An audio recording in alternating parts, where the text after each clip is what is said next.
to be, excuse my dogs. Hey, cut it out.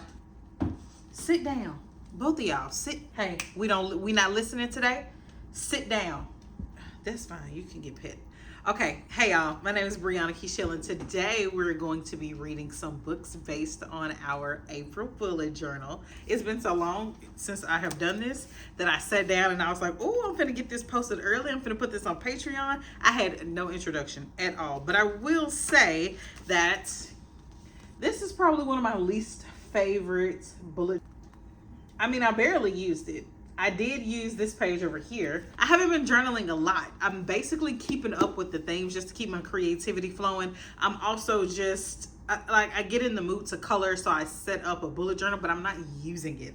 However, that's all gonna change because now it's the summertime. It's around the time, and leading into fall, it's around the time where I'll journal more, but you're not here about the journal. Maybe you are. Maybe this is like a cross section of intersectionality between journal and books. I really hope so. I'm hoping I'm encouraged some of y'all book readers to journal. But like I said, I have some more journaling content coming out for you guys. Anyway, we're here to talk about books, okay? So in this video, we are going to be looking for some books that match this theme. And now, unlike some other themes, we don't have a lot to go on. So obviously we're just going to do a little bit of color coordination, and that's about it. And we're going to be going to the bookstore. We're going to be shopping around, looking in Barnes and Noble, up, down, and around. We are going to get us a little drinky drink to match our bullet journal. And then we're going to read some books. This is a whole series where I am reading books that match my bullet journal. And like I said, this is the 4th video. So if you want to check out any of the other ones, January, February, or March, I will have them linked below or above. If you are not subscribed, go ahead and subscribe. I'm this close. Y'all see this? This close right there? I'm this close to 1,000 subscribers. So go ahead and subscribe so I can hit that goal before the end of... let me see. I want to hit that goal before my birthday. My birthday is in September. So can we do that? Let's do that before my birthday. And yeah, that's all I got to say, y'all. Let's just go ahead and throw it back to the past Bree when she went on an excursion looking for these books. I ordered a yellow drink. So hopefully it's good. Hopefully it matches the fit. Okay, so we got our tropical mango. It's not, obviously it's not yellow, but orange is also one of the colors. So we're gonna get her stirred around. Let's see. Absolutely disgusting. I also brush my teeth though, so that's not fair to the drink. But yeah, all I can taste is my toothpaste. I hate that.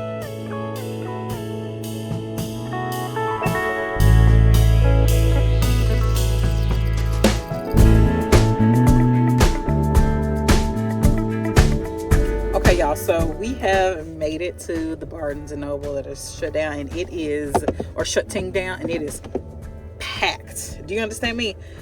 Packed. I'm so happy to have found a spot. There was somebody getting in that car as I was coming in. I ain't even go around to the front, so technically I think I'm pretty far from the door. I ain't gonna hold you, but I just knew that if I found the spot, I was gonna go ahead and grab it. So as she got in her car with her kids, I was like, all right, girl, come on now, get the babies together and come on out this spot. But I was gonna sit here and wait for it. I don't care how long she took. Okay, so I remember this I bought on my pink vlog.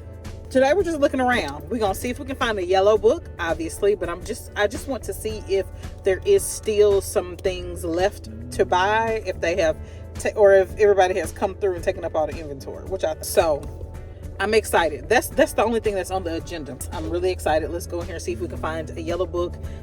Score by Kennedy Ryan is on the list to get if we can find it. And that's it. That's all I'm just here to look, browse, and see what's up. Get into it. So I'm going to go ahead and take this off. Get into it. Okay, let's go in.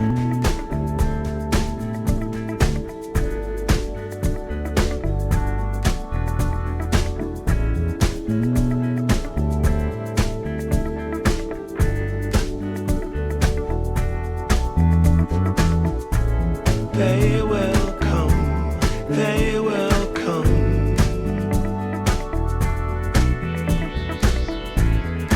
like the sun, like the sun.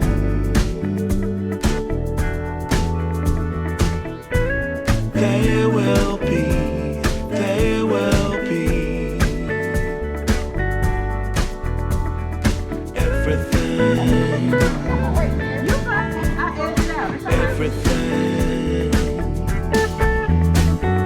When you put it out there and it's pure, it's pure. Can't ask for anything. I know, I was hoping to get here before they happened. Did you see the Black Voices section? Girl, gone. Everything gone. I said, that's exciting, but also like, dang.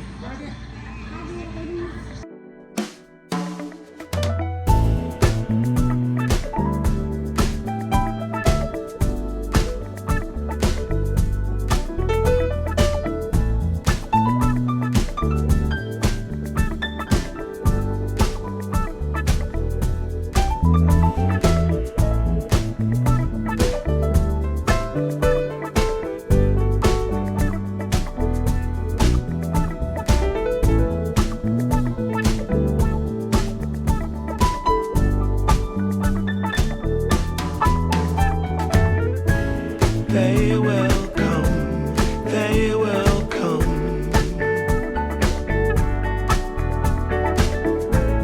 Like the sun, like the sun.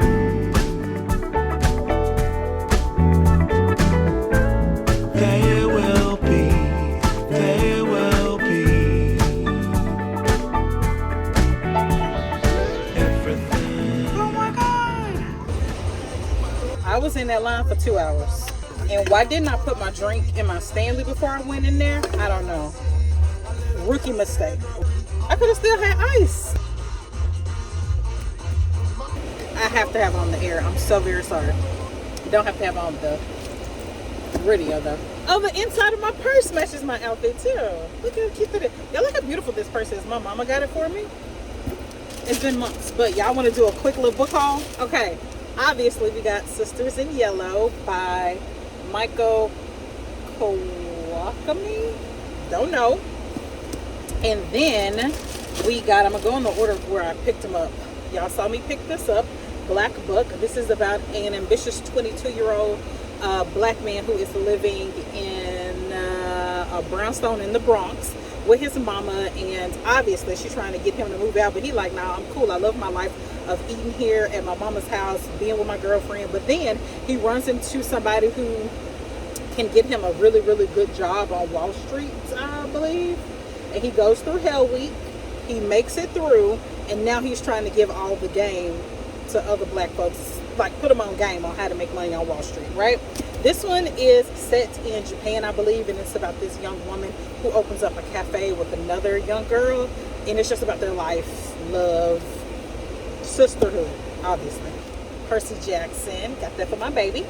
Saw this while I was in line. It still has yellow in it, but it's really beautiful. Where the False Gods Dwell. It's about these 3 women. It's inspired by real-life legendary choreographer Catherine Dunham's groundbreaking expedition into the heart of Caribbean dance culture. I don't know. I always want to say Caribbean or Caribbean. I don't know. I think it's Caribbean, but anyway. Dance culture. This uniquely captivating novel imagines the experiences of 3 very different women who accompany her, hoping to find their destinies, yet finding themselves forced to survive a historic event. Last but not least, y'all, as I was checking out, I was like, is that for sale? It was behind the counter. I said, is that for sale? Is that for sale? Is that for sale? She pulled it down, and it, of course, was for sale. Ah! Yes! I got Scored by Kennedy Ryan. And apparently you can read this without reading the first book, which is Real. I'm not reading Real at this point in my life. I have lost family members to lupus, and that was the first time I had ever heard of lupus, and it was, to me, very devastating. And even though it's like a powerful story and people who have lupus have read the book and they love it, I'm not there yet, so I do not plan to read Real. However, Kennedy Ryan herself said she has written it in a way in which you can read the second book, so I'm excited. And then look what I got. Let's wrap it up in paper. Look what I got, look what I got, look what I got! Ain't this cute? Oh my God, I can't wait to put tea in this and just like, oh my God, I'm so excited. But I have to hurry up and get home so I can feed my dogs, let them out, stretch their legs and stuff. I hope they're being good girls, but we will see when we get home. So let's go home.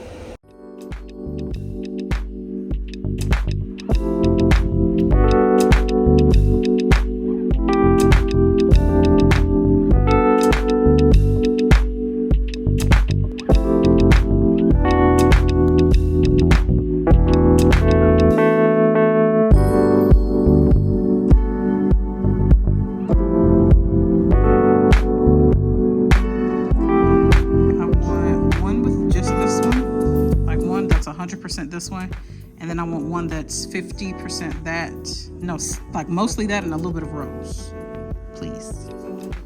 100% that one, yeah. Did y'all have to sit the rose in the back so people would, is it popular? Those are just base notes. Oh, got you. Yes. And you said all three? No, just mostly the Pink Friday and a little bit of the rose.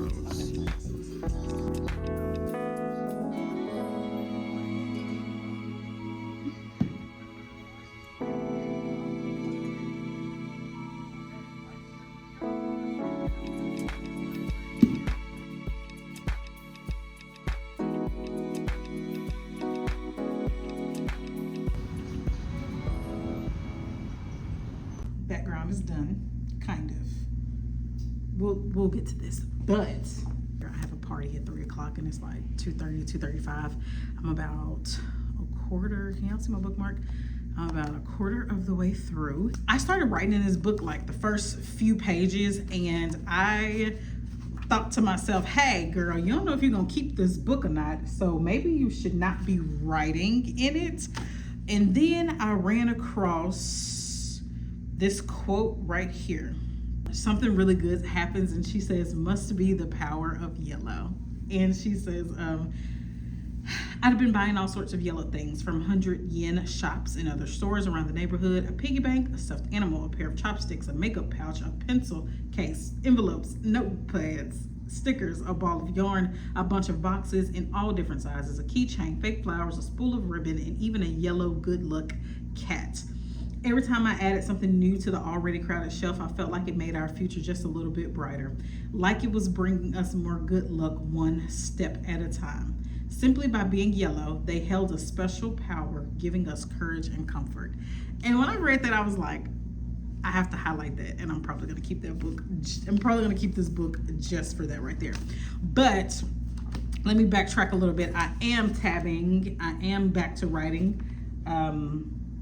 These are what my tabs are standing for. I don't know if y'all can see that or not, but the first tab I ever put in this book was what the hell? That was on page 1. Okay, so I already told you guys what this book was about briefly when I did my miniature haul in the Barnes & Noble parking lot.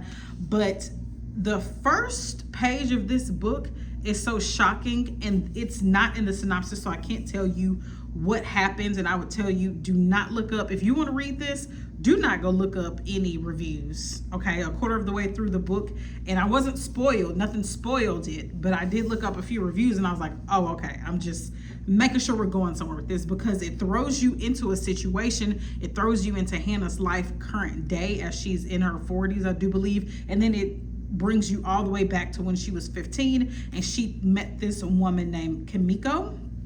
And it was just such an interesting summer that Hannah had with Kimiko. I also have a tab that says, it's green, and it says, Hannah's mom is some slaw, okay? Because she's horrible. I don't understand. And it's a few green tabs in here in a short amount of time. Like, I don't understand how this woman raised a child. I mean, she didn't. But another thing that's been pointed out in this book, and what it did say in the synopsis, was like, she had no money and no security until she opened this bar with Kimiko, talking about Hannah, the main character. And this book is doing a really good job of showing you how insecure she was around the fickle nature of money I don't know if I said that right, but she is just like, her money story began when she lived with her mom, and her mom was not good with money. She was very careless, carefree, almost nonchalant as a mom, and when it came to money. And then her story just got a little bit worse, and then all of a sudden Kimiko came into the picture. They opened this bar and it became better. But one of the quotes, if I can find it real quick before my party gets here, when she was talking about money, she said, according to Dr. Copa, somebody she knows, so she went to a bookstore. She saw a book with a yellow cover, and the author's name was Dr. Copa, and it was a #1 bestseller. It says, according to Dr. Copa, the author of that book, feng shui could bring you a whole lot more than money. It could bring you good luck in health, family, career, relationships, romance, marriage, you name it. But what Kimiko and I needed was money. Nothing else mattered. Once I confirmed that yellow was all I needed, I put that book back with a renewed sense of confidence. So she is really driving home the point that she feels like her life would be better, if not completely different, with money. Another thing that she keeps talking about is like how prosperous the color yellow is, which is so interesting because I remember telling y'all, like, there are a lot of books in Barnes and Noble that are yellow, and I remember saying, like, hey, if y'all have any I think I might have deleted this clip, but I remember saying, like, if y'all need some yellow books, check the self-help section. And I didn't know why, and this makes a lot of sense why a lot of those books are yellow. I mean, and also it's just bright, right? It's just a cheery color, but knowing that it is also rooted in something like Japanese or Chinese proverbs or feng shui, that makes a lot of sense. Like the color blue is related to Black people. Y'all see what I'm saying? So it's been really interesting to connect those two dots. I will say this book is as like lively as I'm talking about it. It better bring it back around, baby. It better bring it back around to what we started with, or it's looking like it might be halfway of a dud, because I was falling asleep reading this book. It has its good moments, and then it has some moments that's just like, girl, what am I reading?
Page 386, and the last time I talked to y'all, I was on page like 100 and something. I was like a quarter of the way through the book. Y'all, I am this close to being done. Y'all see I'm in the page. I have 40 pages left in this book, and I had nothing to tell y'all until recently. This book is about money, how to get money, what happens when you don't have money, who to trust with your money, who to trust when you claim y'all all are getting the same amount of, like, it's about money. It's about survival. Oh, that's much better. It's about money. It's about survival. It's about, like they said, sisterhood, but in the sense of kind of like finding friends, getting betrayed by friends, and that's basically what it's about. So at first, this was like I'll turn the air back on, I'm sorry. At first, this was a really low plot book, and it just started heating back up, because remember I told y'all the prologue in the first chapter was very interesting. It seemed like something was going to be lingering in the background, or we were going to be leading up to something, and we're not doing that. We're just kind of along for the ride while Hannah talks about money. I mean, that's all it is. Now, this book is for somebody, and I'm not done yet, so maybe I shouldn't give this disclaimer, but this is for people who like low plot books. Not much is happening type.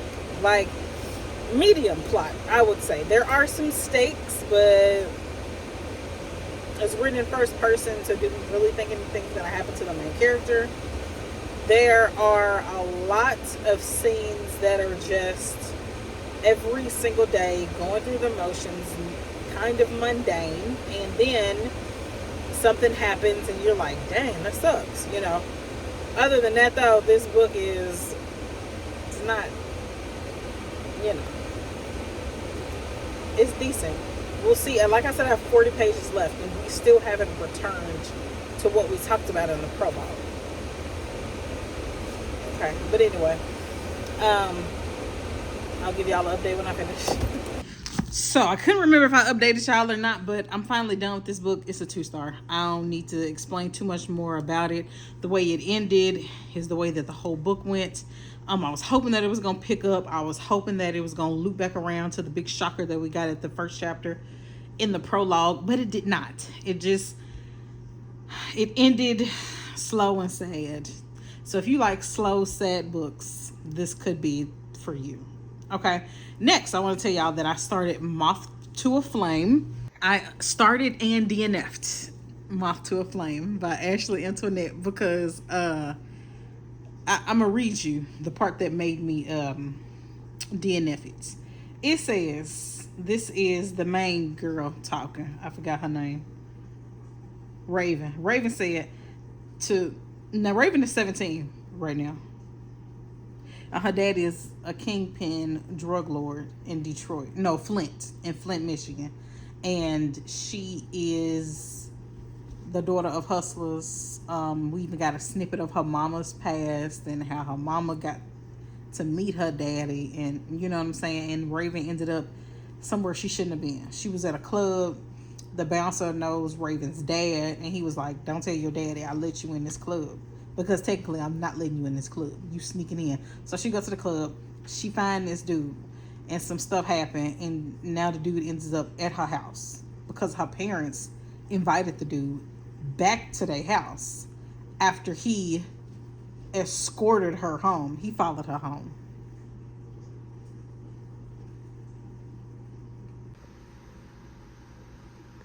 So she says to him, I forgot his name, Mozzie or something. She said, I thought when you found out how old I was, you would crap out. She stated truthfully. When do you turn 18? He asked. In August. Then I guess we'll have to keep this thing friendly until then. I mean, he licked his lips and looked down at her. He couldn't believe that the beautiful body before him belonged to a girl so young, but he appreciated it all the same. Right before then, he kissed on her neck. He's 22. Also, her parents sent her to the store with another man. She's 17. Her parents sent her in a car to the store with another man who was also like 22, 21 years old. We're done. We're done. I understand. I understand. I don't want to read it though. So that was the second book in yellow that I thought I was going to be able to read. Now we need to find another one. So now I'm reading The Perfect Find by Tia Williams. And I'm going to tell you a little bit more about that a little later. But my memory is lapsing here, like as far as my camera situation. And I don't want to get cut off again. And my washing machine is really loud. Just know that like there's something about Tia Williams writing in this book that I just cannot get over. And I'm this close to DNFing that book too. Maybe it's just me. Maybe it's me. Okay, before we wrap this vlog up, I do need to tell you guys about the books that I DNF'd. I already gave you a snippet of A Moth to a Flame. That whole clip is on my Patreon where I just like deep dive into the quotes and what I was feeling about each of these books. And I'm just going to give y'all a quick synopsis for The Perfect Find for Tia Williams. This is a book that I jumped straight into. It's a romance book and I did not read the synopsis, which that's my fault. I will say that the only reason I DNF'd it is because the main character, Jenna, has a very strong memory of the male main character, Eric, when Eric was a child, and that don't sit right with me. That don't sit right with me. So if it's really hard for me when characters are introduced to each other back in the day, and one was literally a child, like lollipop sucking child, you know what I'm saying? Like, and the other one was a fully grown adult. If we get those memories, I can't shake that thought. So it's kind of hard for me to get out of that. And just because she was older and he was younger, I feel like we give that a pass a little bit more, because if the man was older and that little girl, and it was a little girl that he could remember, something in the milk ain't clean. Now, if they just had a wide age difference, then hey, it's all fair game. But the fact that it's just so weird to me that she knew this man as a child. Is that not weird? That's weird to me. And then on top of it, she know his mama from back in the day. Like, what are we talking about? What are we talking about? We're talking about a DNF. That's what we talking about. So for me, my personal reading interest, I DNF'd both of these books, A Moth to a Flame and The Perfect Find, which, I mean, hey, it is what it is. So unfortunately, we only read one complete book this entire vlog. But I mean, you win some, you lose some. This wasn't my favorite bullet journal setup, and this wasn't my favorite reading vlog. Is what it is. We'll be on to the next. So thank you guys so much for watching. Like I said, if you're not subscribed, please go ahead and subscribe. And yeah, I'll see you guys when we do May.